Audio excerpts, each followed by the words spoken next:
Greetings, NACA. Let's take a question from an email. This one comes right out of Chicago Center. I was looking at the work history of you and your opponent. They seem to be very similar. You're both multi-term large tower FACRIPs. You both had short stints as ARVP, and you became the RVP, and he became the national training rep. Are you really all that different? Well, yes, there's a difference. Okay, let's talk about something everyone will agree is important: money. For the first part of the campaign, I've talked about how much you make. Now let's talk about how much we spend. As the Boston Tower FACRIP, I had to run a budget. I had to serve my local and represent it. I needed a budget for CFS, NACA training classes, NACA in Washington, and a convention every other year, plus everything else. As the Las Vegas Tower FACRIP, you can remove nearly any cost for NACA training and all costs for CFS.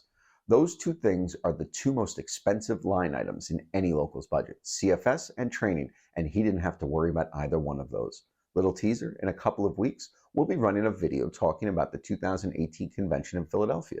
At that convention, there was an amendment to change which facilities qualify under the SRF 12. For those that don't know, if your local gets less than $4,000 a year, NACA National pays for the travel. The amendment was to change which facilities qualify, moving the bar from $4,000 to $6,000. My opponent took to the mic to oppose the amendment. He framed his argument around not wanting to create another tier of NACA Welfare. His words, not mine. NACA Welfare. Think about that.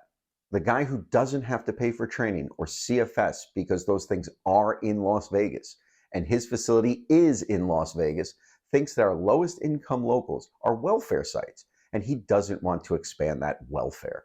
I don't know if that is ego or ignorance, but it's not right. So the differences start with budgets. I've managed them as a FACRIP, and I've managed them as an RVP. As the national training rep, you don't manage a budget. You also don't manage many complex issues. You don't have grievances, annual negotiations, safety, staffing, or discipline issues. You don't have a rep development and a whole host of other things. Now, I don't want to minimize the national training rep position. It's very, very valuable. It's needed, but it's not the same as an RVP or a large facility FACRIP. It just doesn't have the same level of complexity, the diversification of issues, or the task saturation. So the differences are stark. It's probably one of the reasons that our view of the field is so very different. In New England, we've built a region, and it's a robust with high expectations. But to answer the question, we are, and our experience is, very different. Talk next time.